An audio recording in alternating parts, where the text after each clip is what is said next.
आज मैं जंजैहली के इलाके में बारिश के कारण जो हुए नुकसान के जायजे के लिए यहाँ पर हूँ।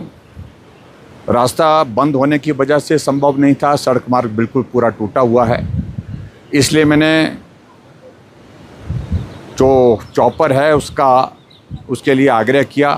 रैनगोलू से जंजैहली खनुखली हेलीपैड तक मैं चॉपर के माध्यम से आया, वहाँ से मैं पैदल चल करके यहाँ पहुँचा हूँ।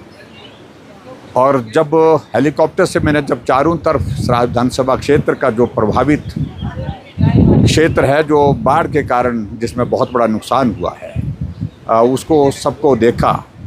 कोई जगह ऐसी नहीं है जहां नुकसान नहीं हुआ है। चारों तरफ जो है बर्बादी हुई है, तबाही हुई है। ये अपने आंखों से देख करके सचमुच में बहुत हृदय को पीड़ा हुई है।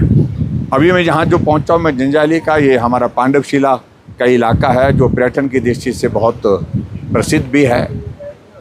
और ये मेरे पीछे पांडवशिला यहाँ पर है। यहाँ 4 मंजिला 5 मंजिला भवन जो है वो धराशायी हो गया। मेरे से पीछे अगर वीडियो में वो दिखता है, वो भी सारा आपके सामने है। लेकिन उसके बावजूद जो बोल्डर आए हैं, जितना घर है उससे भी बड़े बड़े पत्थर यहाँ पर सड़कों पर आए उस नाले के माध्यम से।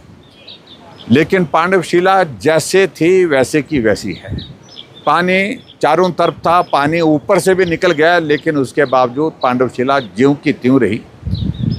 और अभी भी लोग आकर के पांडवशिला के इस स्थान पे आकर के इस आश्चर्यजनक स्थिति को, हालात को देखने के लिए जो है बहुत उत्सुक है कि ये पांडवशिला से बड़ी बड़ी शिलाएं यहाँ से बह करके चले गए, लेकिन उसके बावजूद ये शिला ज्यों की त्यों वहाँ पर खड़ी है।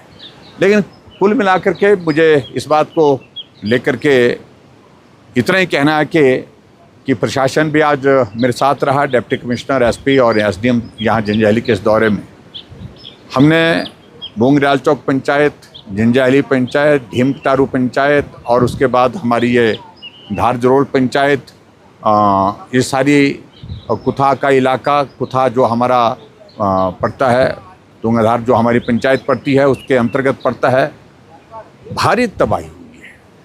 लेकिन सिर्फ इतना है कि बहुत जगह बहुत बड़ा नुकसान होने के बावजूद ज़िंदगियां बच गई थी। लेकिन इस जगह जहां मैं खड़ा हूं, यहाँ नुकसान होते होते ज़िंदगियां भी चले गई। 3 लोग जो है यहाँ बह करके चले गए हैं। एक की डेड बॉडी रिकवर हुई, लेकिन अभी तक 2 लोगों की डेड बॉडी अभी तक भी रिकवर नहीं हुई। अभी यहाँ से हम पैदल चल करके लंबा थाज पहुँचेंगे। लंबा थाज तक सड़क है और यहाँ का लगभग हमारा सफ़र 8-9 किलोमीटर का भी पैदल बाकी है। उस सफ़र 9 किलोमीटर के लगभग हम पूरा करेंगे और उसके पश्चात फिर हम आगे जो है वो सड़क मार्ग के माध्यम से थुनाग जाने की स्थिति में हो पाएंगे। सबसे ज़्यादा कठिनाई मैं यहाँ पर देख रहा हूँ कि जो लोग जिनका घर चले गए या असुरक्षित हो गए, ठहरने की व्यवस्था के लिए मैंने डिप्टी कमिश्नर के साथ बातचीत की है कि उनके लिए ठहरने की व्यवस्था उचित करें। रेंटेड अकोमोडेशन जहां मिलती है किराए पर रहने की व्यवस्था करें। और दूसरा मैंने विशेष तौर से आग्रह किया है, क्या संभव है कोई सुरक्षित जगह हम तलाशें यहाँ, और सुरक्षित जगह में एक टेम्परेरी अकोमोडेशन जो हमारे इस फ्लड सफ़र के कारण, बारिश के कारण जिनके घर चले गए हैं, बेघर हो गए हैं, उनको रखने की व्यवस्था कर सकें। एक शेल्टर होम की तरह वहाँ पर उनकी व्यवस्था करें। रहने की व्यवस्था, खाने की व्यवस्था, उन सारी चीज़ों की चिंता करने की आवश्यकता है। मैं देख रहा हूँ कि बहुत सारे लोग ऐसे हैं कि सब कुछ जो घर में था वहीं छूट गया, घर चला गया। अपने जो कपड़े शरीर में पहने थे उन्हीं कपड़ों के साथ यहाँ बाहर निकल पाए हैं। मैं सिर्फ इतना स्टेट गवर्नमेंट की ओर से मैं इतना ज़रूर निवेदन करना चाहूँगा स्टेट गवर्नमेंट के साथ कि इस त्रासदी को गंभीरता से ले। मुख्यमंत्री आएँ, यहाँ इन सभी इलाकों का दौरा करें और प्रभावित लोगों के लिए इस संकट की घड़ी में मदद के जो भी रास्ते खोल सकते हैं उन रास्तों को खोलने की कोशिश करें। आज मैंने फिर से केंद्र सरकार के आदरणीय गृह मंत्री जी और डिफेंस मिनिस्टर, रक्षा मंत्री राजनाथ सिंह जी से भी बात हुई और मैंने सारी हालात को लेकर के जानकारी दी है। केंद्र की ओर से जो मदद हिमाचल प्रदेश सरकार को उपलब्ध कराई जाएगी, मेरा ये मानना है कि उस मदद के माध्यम से इन लोगों का जिनका घर चला गया, सब कुछ बर्बाद हो गया, उनको पुनर्वास करने के लिए सरकार गंभीरता से प्रयत्न करेगी और विलंब नहीं, जल्दी भी करना चाहिए।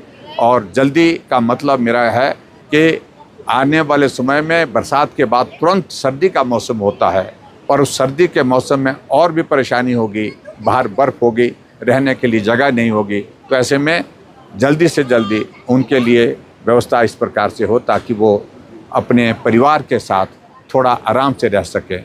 यही मैं आज के इसमें कहना चाहूँगा।